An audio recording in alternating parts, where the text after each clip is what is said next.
Hello ছোট্ট বন্ধুরা, আমি রোজা। আজ আমি তোমাদের একটা মজার গল্প বলবো। একদিন রোজা খেলতে খেলতে অনেক মজা করলো, আহন হন, আর তারপর অনেক মিষ্টি খেলো। মিষ্টি খাওয়ার পর রোজা দাঁত ব্রাশ করতে ভুলে গেল। রোজা মা, ঘুমানোর আগে কি করতে হয় বলো তো? ও মা, দাঁত ব্রাশ করতে হয়। আমি সত্যিই ভুলে গিয়েছিলাম। ভালো বাচ্চারা প্রতিদিন দিনে 2 বার দাঁত ব্রাশ করে। ঠিক আছে মা, আমি এখনই দাঁত ব্রাশ করব।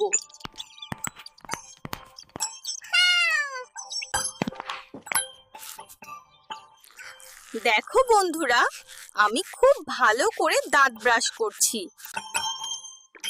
দাঁত ব্রাশ করলে দাঁত থাকে পরিষ্কার আর মুখ থাকে ভালো ও সতেজ।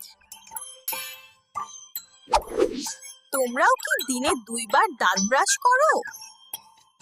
এমন মজার গল্প আর শেখার ভিডিও পেতে কিডস জোনের সাথেই থাকো। আমাদের ইউটিউব চ্যানেলটি সাবস্ক্রাইব করো আর ফেসবুক পেজটি ফলো করো।